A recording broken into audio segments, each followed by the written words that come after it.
നഗരസഭയിൽ vigilance raid 211 കോടിയുടെ ക്രമക്കേട് എന്ന ഓഡിറ്റ് റിപ്പോർട്ടിനെ തുടർന്നായിരുന്നു പരിശോധന. ഇന്നലെ ചേർന്ന കൗൺസിൽ ഓഡിറ്റ് റിപ്പോർട്ട് സാങ്കേതിക പിഴവ് മാത്രമാണെന്നും പണം നഷ്ടമായിട്ടില്ല എന്നും വ്യക്തമാക്കിയിരുന്നു. കോട്ടയത്ത് നിന്ന് ഗോകുൽ രമേശ് ചേർന്നു. ഗോകുൽ, സാങ്കേതിക പിഴവ് എന്ന് ന്യായീകരിക്കുമ്പോഴും വിജിലൻസ് റെയ്ഡ് നടന്നിരിക്കുകയാണിപ്പോൾ. വിജിലൻസിന്റെ റെയ്ഡിൽ എന്തൊക്കെ രേഖകൾ കണ്ടെത്താൻ കഴിഞ്ഞിട്ടുണ്ട് എന്നാണ് മനസ്സിലാക്കുന്നത്?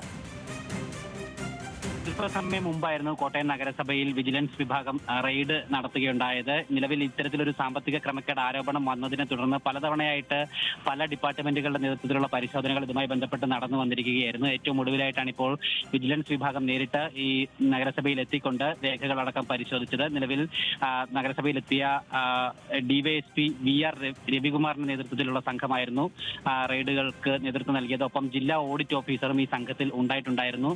നിലവിൽ നഗരസഭയുടെ സാമ്പത്തിക ഇടപാടുകളുമായി ബന്ധപ്പെട്ടിട്ടുള്ള രേഖകളൊക്കെ ജീവനക്കാരിൽ നിന്നും ശേഖരിച്ചുകൊണ്ട് അവ വിശദമായിട്ടുള്ള പരിശോധനയ്ക്ക് വേണ്ടി മാറ്റിയിട്ടുണ്ട് വിജിലൻസ് സംഘം. അതിനുശേഷം മാത്രമേ ഇക്കാര്യത്തിൽ എന്തെങ്കിലും ക്രമക്കേടിൽ സാധ്യതയുണ്ടോ, അല്ലെങ്കിൽ പ്രതിപക്ഷം ആരോപിക്കുന്നത് പോലെ ഇത്തരത്തിലുള്ള വലിയൊരു ക്രമക്കേട് നടന്നിട്ടുണ്ടോ എന്നുള്ള കാര്യത്തിൽ ഒരു സ്ഥിരീകരണം ഉണ്ടാവുകയുള്ളൂ എന്നാണ് വിജിലൻസ് സംഘം വ്യക്തമാക്കിയിരിക്കുന്നത്. എന്തായാലും സംഘത്തിന്റെ റെയ്ഡ് ഇപ്പോൾ അല്പസമയം മുമ്പ് പൂർത്തിയായിട്ടുണ്ട്. നിർണായകമായിട്ടുള്ള രേഖകളടക്കം ഇവിടെ നിന്നും അവരിൽ ഈ ജീവനക്കാരിൽ നിന്നും ശേഖരിച്ചിട്ടുണ്ട് എന്നാണ് മനസ്സിലാക്കാനായിട്ട് സാധിക്കുന്നത്. അതോടൊപ്പം തന്നെ ഇന്നലെ നഗരസഭയിൽ കൗൺസിൽ യോഗം ചേർന്നിരുന്നു. അതിൽ ഈ ഓഡിറ്റ് വിഭാഗം അല്ലെങ്കിൽ ഓഡിറ്റിന്റെ ആ റിപ്പോർട്ട് ഒരു സാങ്കേതിക പിശക് മാത്രമായിരുന്നു എന്നുള്ള ഒരു റിപ്പോർട്ട് നഗരസഭാ സെക്രട്ടറി കൗൺസിൽ യോഗത്തിൽ വായിക്കുകയും ചെയ്തിട്ടുണ്ടായിരുന്നു. തദ്ദേശ വകുപ്പിന്റെ അന്വേഷണത്തിൽ നിന്ന് ലഭിച്ച വിവരങ്ങളുടെ അടിസ്ഥാനത്തിലാണ് അതൊരു ക്ലറിക്കൽ മിസ്റ്റേക്ക് മാത്രമായിരുന്നു ഈ 211 കോടി രൂപ കാണാതായത് എന്നുള്ള കാര്യമാണ് നഗരസഭാ സെക്രട്ടറി ഇന്നലെ കൗൺസിലിൽ അവതരിപ്പിച്ചത്. പക്ഷെ ആ ഒരു സെക്രട്ടറിയുടെ വിശദീകരണം നിലവിൽ ഗൗരവത്തിൽ എടുക്കുന്നില്ല പ്രതിപക്ഷ കക്ഷികളെന്നാണ് മനസ്സിലാക്കാനായിട്ട് സാധിക്കുന്നത്. അവർ